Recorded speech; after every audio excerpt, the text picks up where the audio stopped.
Hi, everybody. I'm assuming that everything is going well. There are some people who can't get in, uh, and that causes a bit of a dilemma. They may have to watch it after it's finished. Uh, However, I'll go ahead and this is a new system, so we're just trying it out and trying to get rid of any of the bugs it may have. This is a question from Jennifer Butler. I've written some stuff down so that I can try and read that, and if there's any comments to make after that, give it a try. It says, how do you maintain an awareness of the middle ground during such an extreme time for the species? And we'll be getting phone calls. Try not to be too disturbed about that. I am working with the tools to the best of my ability, asking for help and meditating every day. I woke up with such a strong physical sensation of fight or flight. It's as if I have to go on stage to perform and I don't know my lines. All the physical sensations that I usually associate with fear are in my body. And basically, what she's looking for is the middle ground. How do I maintain an awareness of the middle ground during such an extreme time for the species? Well, here are just some thoughts, Jennifer. The middle ground is difficult. I'll try and read a little bit about this. Difficult at any time for each of us. And each of us has a completely different middle ground. That middle ground is normally defined by us as a zone internally where we're feeling comfortable and we're feeling as if we're okay and relaxed. And it's a basic zone, and that literal zone can be really soft and relaxing, or it can be highly heightened and exaggerated intensity, depending on the individual who's involved with this so-called middle zone for them. In these times, our zone of comfort is always shifting. We're in and out. We move towards a place where we try to be comfortable, and then anxiety or intensity touches us in such a way that we feel anxious and concerned for our well-being, which is quite natural. Because of this shifting, the one thing that might be helpful is attempting to soften. No matter where you are, try to soften. If a person is normally naturally anxious and they try to soften, it may make them more anxious. So there are a number of things you can attempt to do. And one of these things is to try and engage individually, personally, with some dialogue, internal dialogue. As simple as saying, which may not be simple to remember, as simple as saying, just say easy, easy, easy, and check your emotion out inside. Because our surroundings, like television and our cell phones that we watch all the time, for the current news, all of this looking is quite intoxicating to us, but at the same time helps our anxiety to increase. Not the looking at, in particular, not the machine, but what we hear and what we see, and increases our anxiety around what we anticipate, which may be real, may not be real at all. So trying to limit ourselves to the news, for example, let's say, it's just a figure, once in the morning, once at noon, or in the afternoon, once in the evening, or hardly at all, maybe once a day, just to keep track with what's going on currently, but at the same time, realizing that every time we can keep track, it puts our focus on our own anxiety with respect to what could happen, what might happen, and in fact, also might not happen. But it is an anxious time. The other thing you can try and do is um, one thing that is known by everyone to discharge anxiety or emotional intensity is exercise, for example, going for walks if you can, keeping in mind being a distance from anyone and everyone that you're walking around. And at the same time, realizing that your natural propensity in a personality, as a personality, is to defend the territory in you and around you. That defense is mm, quite natural and normal and needed from time to time. But the numbers of times that occur uh, is quite huge based on second to second interaction with what one might be afraid of or nervous about. Um, find constructive things to do. Everyone might interact with that statement quite differently.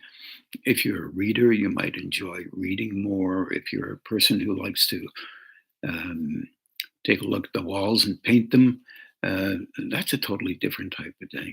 Sketching, doing something other that you can lose yourself in for periods of time, allow yourself to soften down the intensity and increase the elasticity of your personality so that you're not only focused on things that makes you more anxious. This There are a number of things that you can do. You have to kind of figure them out for yourself, mainly because everyone is so uniquely different. But just to throw your hands up and say, well, I can't deter myself from this, blah, blah, blah, blah, blah, blah, blah. Well, that would be a natural, might have an inclination then to recognize that that may be a part of your personality's way of engaging with things. I don't think these times are easy, and I don't think there's one perfect way of doing them, but a little bit of ingenuity can help you to deter yourself from keeping yourself anxious over a period of time. This would really be helpful. Uh, meditation helps quite a bit, actually. I think sorry, I turned the pages over. Um, the other thing you can do is you realize that the ultimate engagement with personality is really using intensity or energy from the lower centers. They, of course, simulate the upper centers because that's the nature of how these chakras work or this energy system works. So when you're realizing this, you might say, "Well, I must be using my brow center. I'm a very mental person." But you may have misunderstood that your emotional disposition is quite protected by a mental way of seeing life. There are some people I know who have used gardening, for example, as pretty hard to do in the wintertime for Canadians.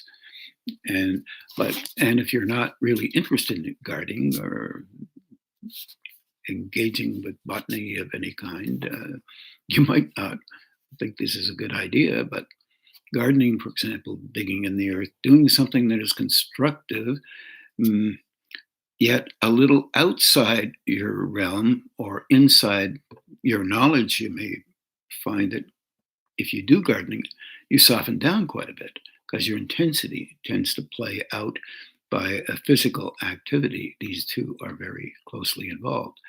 Once again, talking about the lower centers and the activation of the upper ones by the lower centers, you can shift an attitude of survival upward into an area above the diaphragm, which allows you to begin to soften down a little bit. Um, keeping in mind that all it takes is one single reflex to bring all kinds of intensity back into the lower ones. And if you are shielding yourself or attempting with your with your imagination, unknowingly from your perspective, with your imagination, that intensity will increase in the lower system because naturally more energy flows into that system and your personality's methodology of survival takes over automatically. So you have to be attentive, recognize, and don't beat yourself up a lot. Beating yourself up means that you are defending, and that increases the intensity in your system. So none of this is negative if you do these kinds of things. It's just a methodology, a way of engaging with the world. And we all have these slightly different in our makeup. So we can um, begin to take a look a little closer at the makeup of our system. It tends to be helpful in that you allow yourself to be okay with you because you're watching something as opposed to partaking only in it.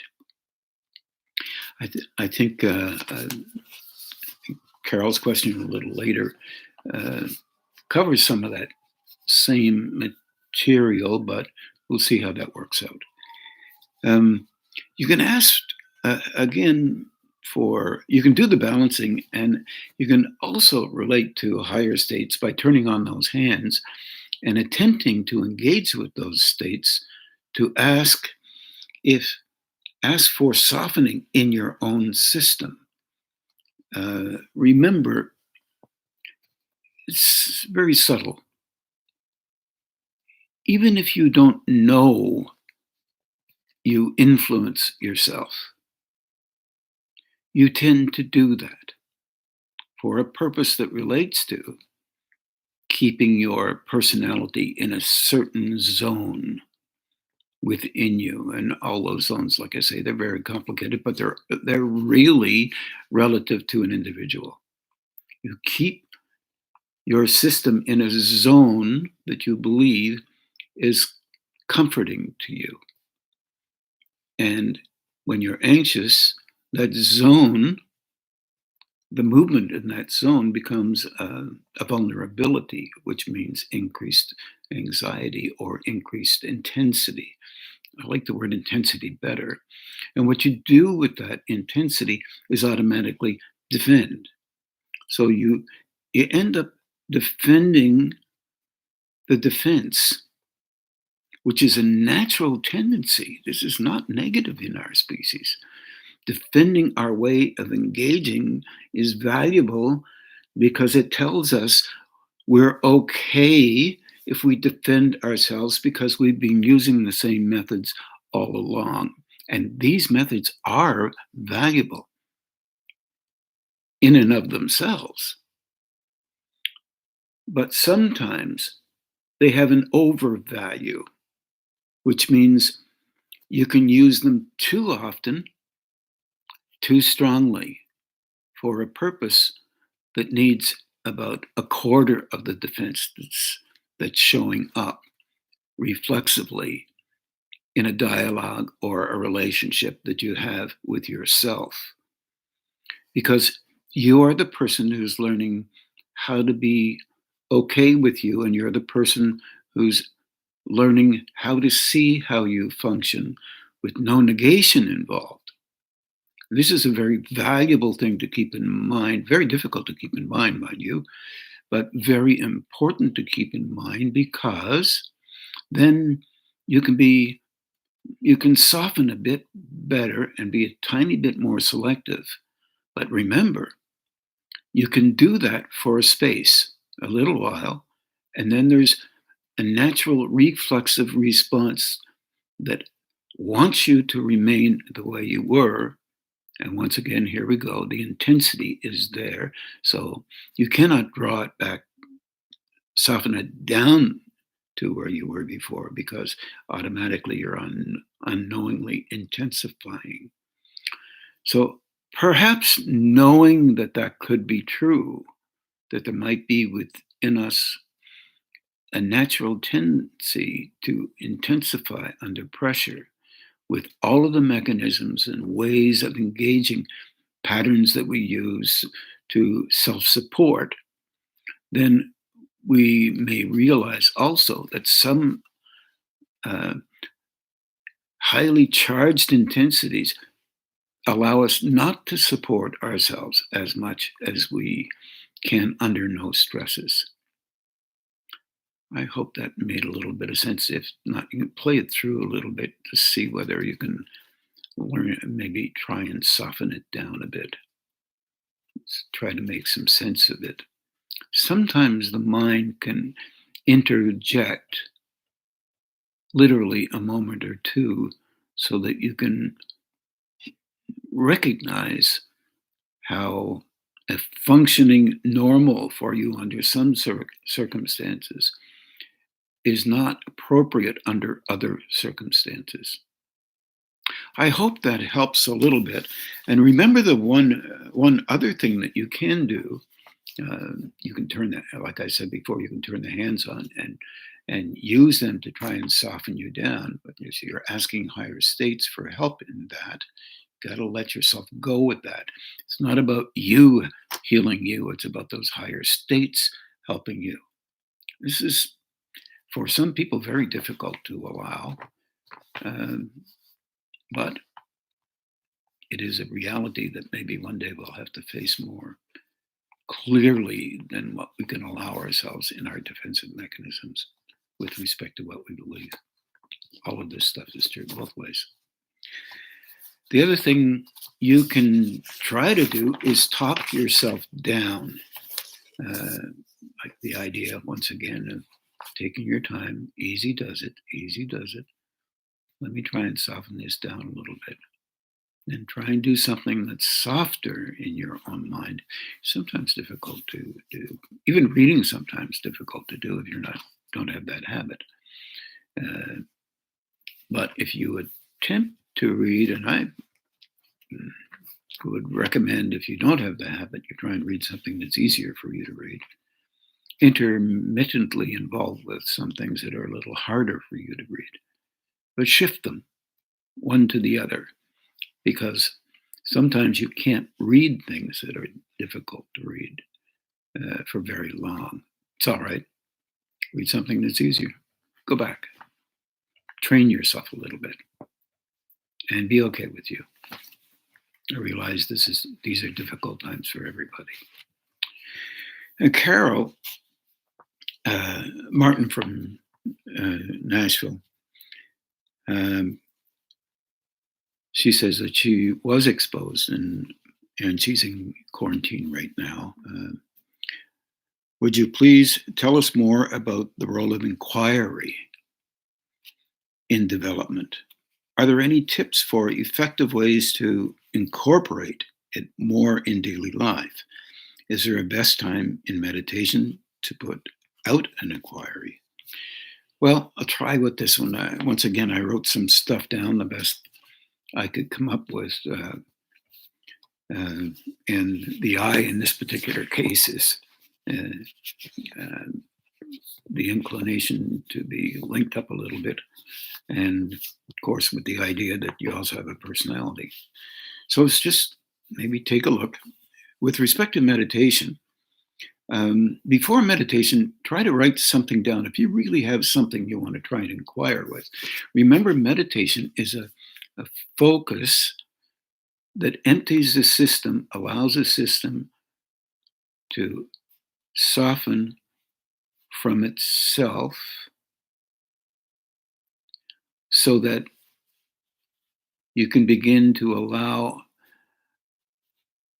a perception of a link that is involved in us with higher states.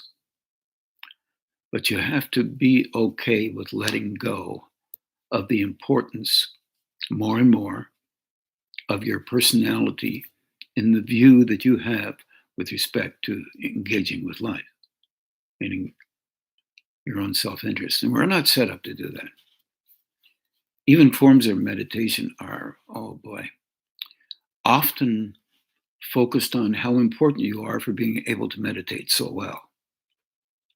That is counter to letting go because the intensity that you use for promoting yourself, even to yourself, is extremely powerful in that it creates a wall between you and a willingness to soften that you down so that you can really allow a perception to get in behind this identity structure or the you that you've created from the time of your birth. It is not a negative you, that's not real. It's a you, it's like a vessel that you use for the purpose of engaging with life on a day-to-day basis. So you're trying to link in and move through that you to meditate, and that meditation is just a pathway through the you so that you can be curious about what can occur in that pathway, meditation, or be curious about allowing the engagement with constructing a meditative state. You heard that word, constructing a meditative state? That's how some folks think about meditation. I have constructed, I have learned how to meditate, I am a great meditator, blah, blah, blah, blah. That is the personality taking for granted that it is the great constructor of existence, relating to its own self interest, of course. And you should pay attention to it because it's really a great meditator. In fact, that will not allow you to go past very far that vessel that you are so fantastically in love with. It's a dilemma because this is really complicated in the view of people. You know, they talk about body mind difficulties and all the rest of this stuff. In fact, neither one of them are difficult, body, mind, spirit. None of them are difficult. They're there for the purpose of engaging with life, because meditation is part of life too. Spiritual stuff is part of life. Body's part of life. Mind's part of life. In life, in a moment related to states where relevance is directed towards body, mind, spirit. The director can be just a focus as opposed to a focus owned by a certain personality. This one's hard to make sense of. But if you've ever watched yourself do something and begin to realize you sometimes agree with what you're doing and other times you do not,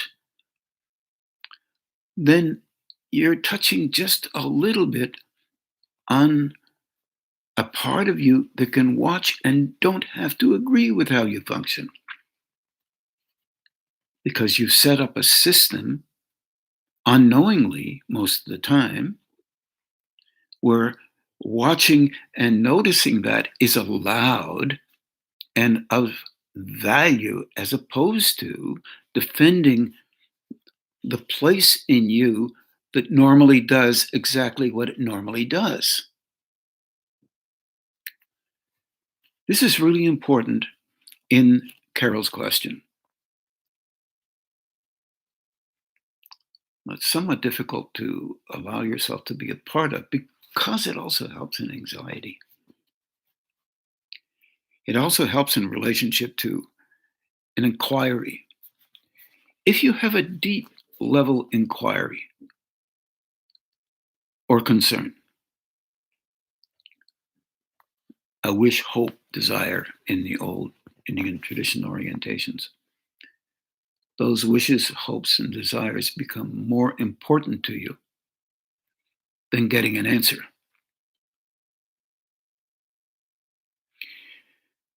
Having a comment on not getting an answer or getting an answer also becomes very important to you. In the delivery of something that might speak to you from an internal aspect or just your unconscious mind, you then increase the value of the individual identity that believes they receive something on that level. This closes down the nature of moving past the form that allows you to be alive and functional here on these planes. It allows you to move into a state that recognizes an internal flow that is always in existence. It never is not there, but is always not necessarily perceived as being there consciously, because the conscious structure on its surface level, is always looking to impress the self or have the self impressed in the eyes of others or in the eyes of that which is constructed for the purpose of being the you that you have formed. This sounds,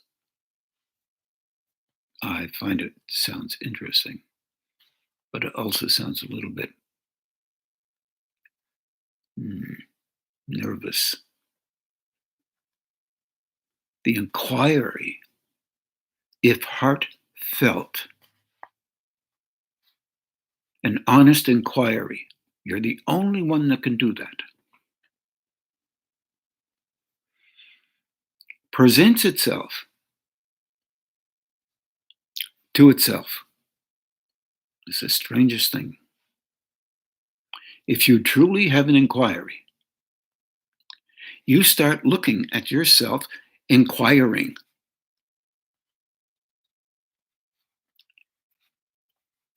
You see a self that does not know and can allow itself to tell itself it doesn't know. No buffoonery here. But that self that's watching does not take offense from the self, does not believe that that self is inadequate because it doesn't know. Our training thinks it's inadequate if you don't know something. There begins to be a realization internally, effectively, that there is more to knowing beyond this recognition, or this realization that the individual doesn't know. There's more to this than what we can really at first take in. What we begin to take in is the realization that there is an aspect of us that recognizes for sure that this individual does not know, but is interested honestly in knowing.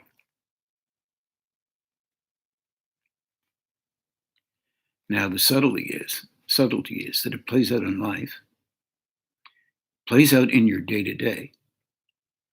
You walk around, you engage in life, and intermittently a word, an idea, an understanding, a sense of vulnerability may occur. In that vulnerability, you're perceiving the defenses that you have not working. That vulnerability is just you, in a strange way, seeing that you do not know. The next step is you defend against not knowing. Along with that, you apply the realization that it's okay not to know. It is okay not to know. Now, in meditation, you're linking what you don't know, that space where you do not know, and you see it honestly, with another space that does. The dilemma in this is that space that does cannot move completely inside of that space that doesn't know, because the space that doesn't know, often our personality it's called, is really afraid that if it does know something else, it won't know what to do with it, and it will be too scary. That's why meditation is a slow process as well as an important process. Now, I'm talking about the form of meditation where you are not in charge, you're just watching. There's other forms of meditation that you can use that set up broadening of the optical nerve so that you can see things inside that excite the personality and drift away from important insights that may be helpful in your inquiries. It will make you feel good because your personality has noticed something that others may not notice. And I'm not devaluing that. I'm calling that part of the process of an engagement with broadening your relationship and capacity with the personalized form so that it can begin to intersect with the knowing aspect of higher states so that the personality will not be afraid.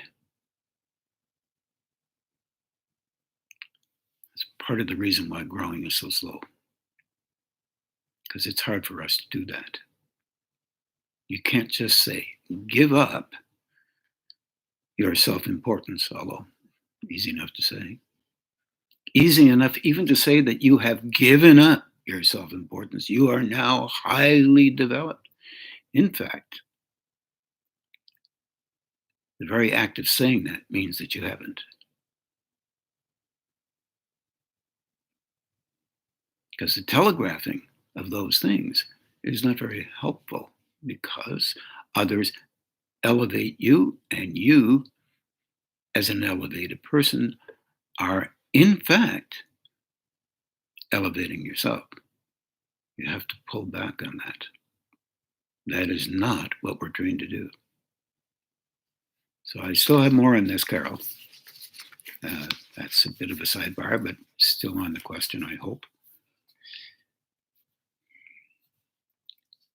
Okay, if I can read a little bit of this. The role of inquiry has an interesting mix with personality and higher state links. What is going on here? In me, individual personality, why am I acting this way? Defensive systems, or really honest inquiry, or somewhere in the middle, because we do not perceive everything about ourselves. We can't yet. It's just a little bit beyond our pay grade. How does this fit with my responses? How are my responses sitting with me as I am watching me? Asking questions about higher, that is asking questions about personality situations, but asking questions about higher states is very similar. But you can have, one's personalities are trained to look for answers that fit our current organized reasoning and identifying processes. So let me just move off to the side here um, and elevate the concept of inquiry. Now, remember, as honest as you can be, a really sincere inquiry involves you as a growing being, not you as a person who inquired and got an answer. You as a growing being, a profound engagement with higher states, spiritual states, you can call them. Truly, I don't have a problem with that. And as a matter of fact, I wish everybody did call it that, but that's a wish. The inquiry shifts the valued answer, and your reflexes demand that they give you a few, your reflexes internally demand something from themselves. You have an inquiry. You have reflexes also to answer that inquiry. The answer is usually related to the individual's way of engaging with life. So it satisfies you. You call it a right answer. It's a right answer relative to that level of which you are a part of in this second for a purpose that makes you feel good in that comfort zone that we all have. Or relatively, or not feel good, just slightly out of the comfort zone, because you can deal with it.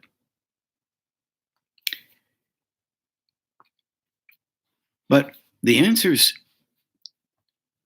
are, it's really interesting. If you get an answer, it gives you a few seconds to look at the answer without seeing it. It's just a few seconds, like maybe 2, 3, 4, maybe even that, lucky to get 2 or 3 seconds, because immediately you have an assessment process that is really fast. It's highly emotionally based, feels like it's coming from the head, and immediately you come up with a value rendering. And no negation is involved with this. This is what we're trained to do. And also, depending on your past and how you were brought up, you have an elevated position or a depleted position in society that gives you the right to have that thing be important to you. Or if you're so vulnerable, you have to be important. If you just have been trained that you're more important than everybody else, you have to be important as well. So you can see there's a really complicated mix here. So negation is not there. You don't judge that. You start watching and seeing it, recognizing it, so you can shift the way you see things and reflex eventually to things so you can go beyond them. Otherwise, they won't let you go beyond them. You can become so spiritual or so important, you can't go beyond that level of importance or level of spirituality. There is no end to the value of spirituality that you can attain. There's no end to it. Most of our heroes, in my opinion, attempted to relate to the place that they were involved with and the time they were involved with, so that those that they were relating to could understand them or attempt to. We're still trying to figure that one out. And okay, they give you a few seconds, these responses, and of honest, empty interest on your part. You have an interest in what is there just for a few seconds before you devalue or evaluate. Or the perception, if it's an idea that you didn't know before, then you have a perception of that was unknown to you, and you have to link it. So your emotional mind or your reason tries to link it with what you already are involved pleasantly in terms of the discourse that you use with yourself and others during your life. Now, this insulation or protection won't allow much more, but if continued, the practice will shift your normal reflexive responses in your life. In other words, what I'm saying is that you can only do so much at any one period of time, little by little. You need to be reassured that you're okay in what you do. That's why so many of us have. First, we go to one thing, then we go to another, then we go to another and another. And you have every right to do that. But internal growth, you begin to recognize there's a link between everything. And you begin to realize that you will tend to misunderstand most things. Not because you want to misunderstand them, but because you reassure yourself by doing so that you can link up with what you knew before and slowly shift and broaden the construction that is already there. We call it personality. And it's a very huge, wonderful survival mechanism. And also a very important one here in relationship to our species. Because if there's shifts in you, once again, then the species is affected because you're part of the species. And it's a hard one to deal with, but nonetheless. Asking questions of higher states is very similar to asking questions related to your personality or having reactions to your personality. If you can see the analogy there, you will naturally, if you have a question, you'll come up with an answer. Ask a 4-year-old or a 5-year-old, and they'll come up with an answer. If they're not afraid that their answer is wrong, and they've been trained that already, my heavens, that can happen. But if they don't care what the answer is, they'll come up with an answer. And that will be formidable because you know as an adult that they will change their answer over time through natural development as an individual. They will begin to shift their answer. This is very difficult as an adult to do.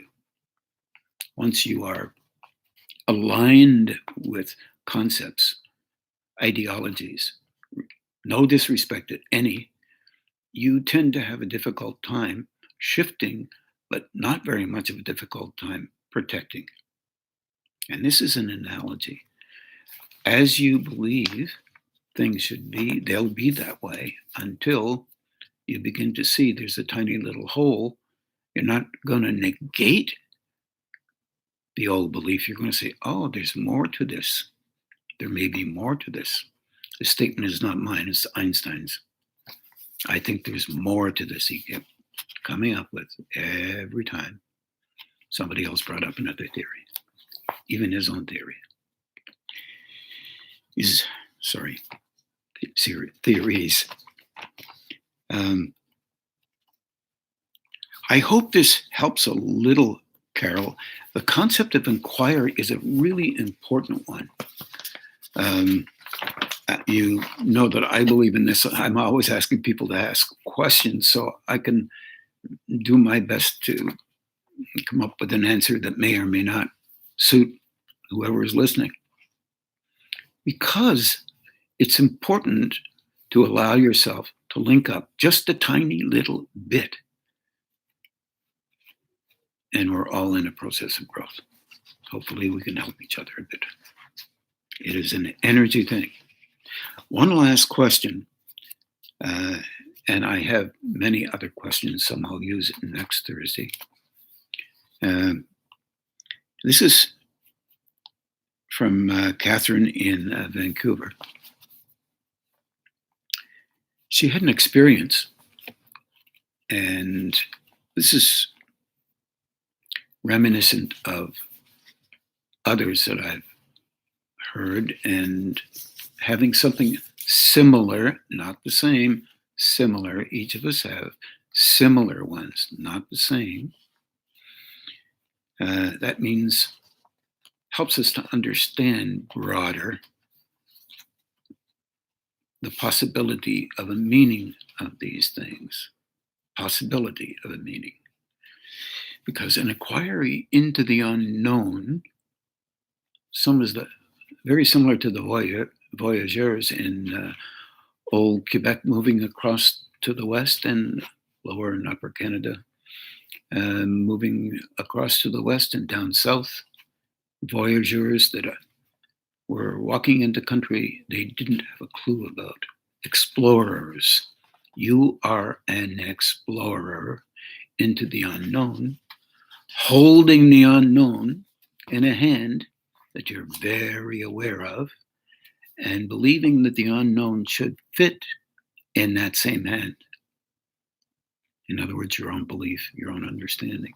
We all move forward in these times.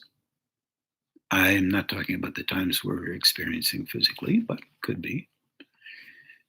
But these times of movement in relationship to internal growth. Here's a question. What happened was that for a short while, everything inside me went quiet, and I had no discernment for anything. I couldn't name anything or distinguish anything. There seemed to be no judgment or filter for what I was looking at. Her personality couldn't come up with an answer. And her personality wasn't on call.